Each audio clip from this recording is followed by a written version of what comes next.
आपको बताते हैं कि प्रदेश में इंद्रदेव मेहरबान है और ज्यादातर जिलों में झमाझम बारिश का दौर भी जारी है। उधर कई जगह ये बारिश बद इंतजामी के चलते आफत बनती नजर आ रही है और इसी पर आपको ये रिपोर्ट दिखाते हैं।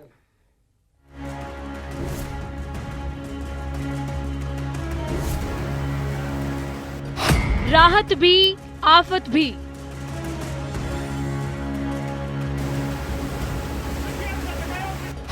मानसून मेहरबान, इंतजाम फेल। हर तरफ पानी ही पानी। प्रदेश में इस बार अच्छी बारिश से किसानों के चेहरे खिल उठे हैं और अभी ये सिलसिला जारी है। मौसम विभाग के मुताबिक सोमवार और मंगलवार तक जयपुर, कोटा, भरतपुर, उदयपुर, अजमेर संभाग में बारिश का दौर जारी रहेगा। वहीं 2 जुलाई से 6 जुलाई तक कई स्थानों पर भारी बारिश के आसार हैं। पश्चिमी राजस्थान में भी इंद्रदेव मेहरबान है। 2 दिन जोधपुर और बीकानेर संभाग में भी हल्की बारिश का दौर जारी रहेगा और 2 से 5 जुलाई तक पश्चिमी राजस्थान में अंधड़ बारिश के आसार हैं। वहीं हर साल की तरह इस बार गांव-गांव, शहर-शहर लापरवाही, बदइंतजामी से जगह जगह पानी भर जाने से रंग में भंग के हालात बन गए हैं। प्रदेश के कई जिलों में बारिश के बाद कुछ ऐसी ही तस्वीरें सामने आ रही हैं। इन तस्वीरों में आप देख सकते हैं पानी निकासी के इंतजाम नहीं होने से क्या हालात हैं। कई जगह सड़कें दरिया बन गई तो कई घरों, दुकानों में पानी भर गया तो कई जगह कॉलोनियों में पानी भरने से तालाब जैसा नजारा दिखा। रविवार को सीकर में अंधड़ बारिश का दौर चला। फतेहपुर, लक्ष्मणगढ़ और सीकर के आसपास के इलाकों में सबसे ज्यादा बारिश दर्ज की गई, लेकिन पानी निकासी के इंतजाम नहीं होने से कई जगह पानी 4-4 फीट तक भर गया। बारिश के साथ तेज हवाओं का दौर भी चला और कई जगह टिन शेड उड़ गए। जिले में मौसम विभाग ने अगले 3 दिन तक तेज बारिश का अलर्ट जारी किया है। वहीं चूरू में जलभराव के चलते कॉलोनियों में तालाब जैसा नजारा देखने को मिला। लोगों के घरों और दुकानों में पानी भर गया और शहर की सड़कें दरिया बन गई। कई इलाकों में तो करीब 3 से 4 फीट पानी भर गया। विराटनगर के बरवाड़ा की तरफ जाने वाले मुख्य रास्ते पर सड़क पर घुटनों तक पानी भर गया। हर बार बारिश में कमोबेश यहाँ के हालात ऐसे ही होते हैं, लेकिन कोई समस्या पर ध्यान नहीं देता। बारिश में प्रशासन की लापरवाही तो उजागर हो ही रही है। लोग भी जल्दबाजी के फेर में जान जोखिम में डालते नजर आ रहे हैं। सिरोही में एक व्यक्ति ने बवाली नदी में कार उतार दी और कार पानी के तेज बहाव में बह गई। मौके पर मौजूद लोगों ने बड़ी मुश्किल से ड्राइवर की जान बचाई। Bureau report, news 18 Rajasthan.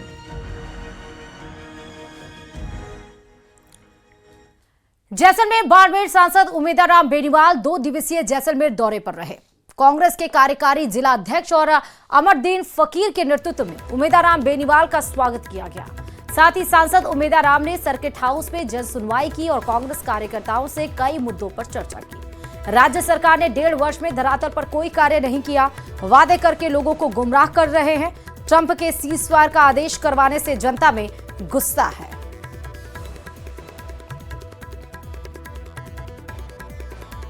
एक 1.5 साल में काम ही क्या हुआ, खाली भ्रमण और घोषणा के अलावा कुछ काम हुआ नहीं है।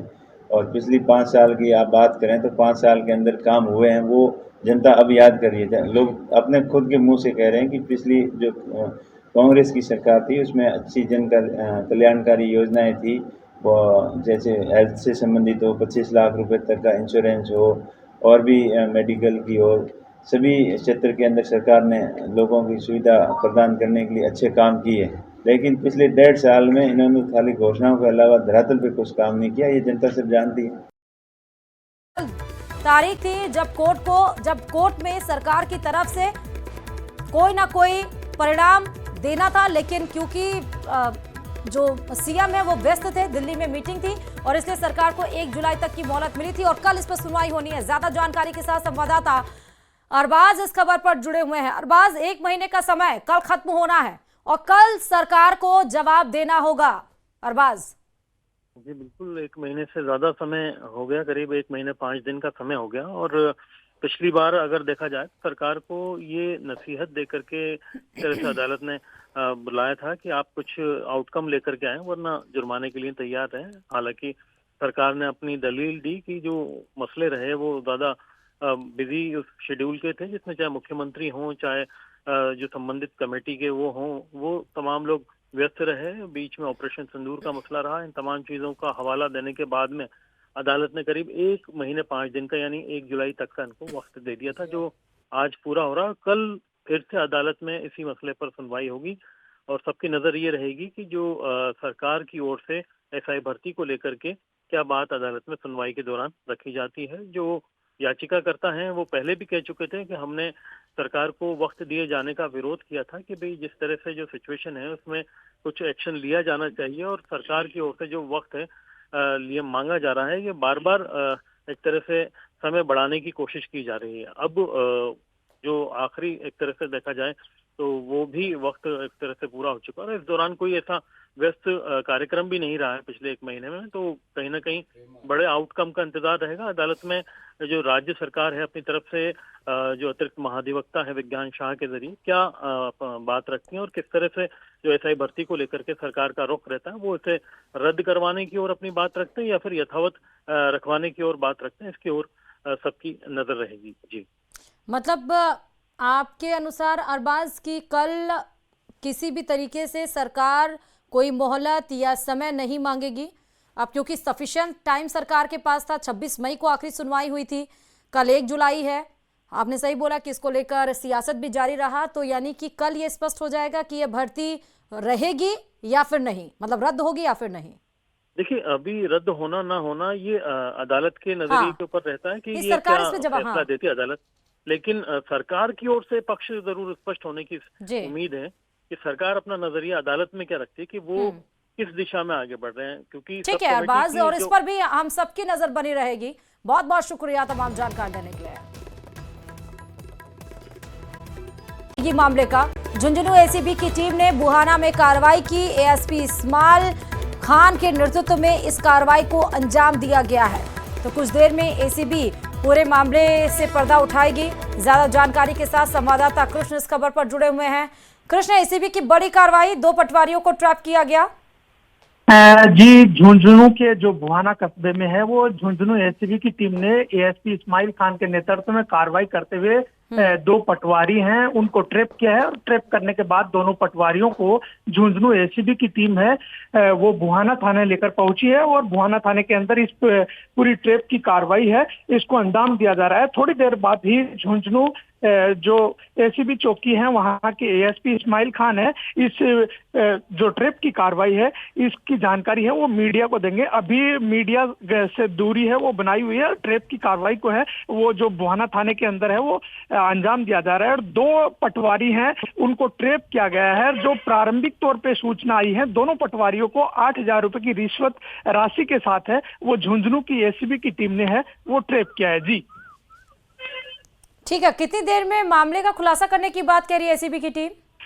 जी, ट्रैप की कार्रवाई करने के बाद इनको जो है झुंझुनू एसीबी की टीम है वो पुलिस थाने लेकर पहुंची है। पुलिस थाने के अंदर है वो एक कमरे में इस कार्रवाई को अंजाम दिया जा रहा है, और जैसे ही वहां पर ट्रैप की कार्रवाई को पूर्ण कर लिया जाएगा तो मीडिया से है वो इस कार्रवाई को है वो झुंझुनू एसीबी की टीम द्वारा है वो साझा किया जाएगा। अभी कार्रवाई है वो जारी है। जी ठीक है कृष्ण, बहुत शुक्रिया तमाम जानकारी देने के लिए।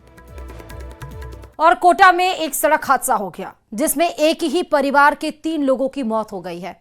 इस मामले में पुलिस ने पोस्टमार्टम करवा दिया है, शवों को परिजनों को सौंप दिया गया है। एक ही परिवार में 3 अर्थियां उठी तो हर किसी की आंखें नम हो गईं। वहीं मृतक की पत्नी ज्योति जिंदगी और मौत के बीच संघर्ष कर रही है। ज्योति के दोनों पैर फ्रैक्चर हो गए हैं।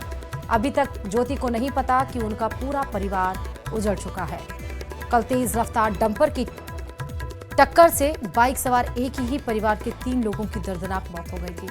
कन्हैया कहार, 3 वर्षीय यशस्वी और 3 माह का बेटा पार्थ की दर्दनाक मौत हुई थी सड़क दुर्घटना में। वहीं उद्योगनगर थाना पुलिस मामले की जांच कर रही है। मतलब यह प्रोग्राम था उसमें आ रहा था जो टोल लेने, हमारा तो फोन आया कि टोल लेने मतलब वहाँ कुचल दिया, मतलब जो ऑन द स्पॉट ही फिर हम तो हॉस्पिटल में आए जब पता लगा भाई खत्म हो गया। मतलब वो कन्हैया था, उसकी वाइफ थी और 2 बच्चे थे। एक तो 3 महीने का बच्चा था और एक 3 साल की बच्ची थी।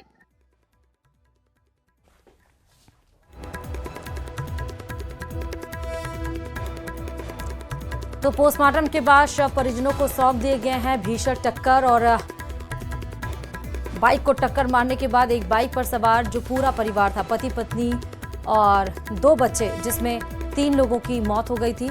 और उसके बाद अब यहाँ पर आप देख सकते हैं कि किस तरह से एक परिवार पूरा उजड़ गया, लेकिन पत्नी अभी भी बीमार है, दोनों पैरों से फ्रैक्चर हैं।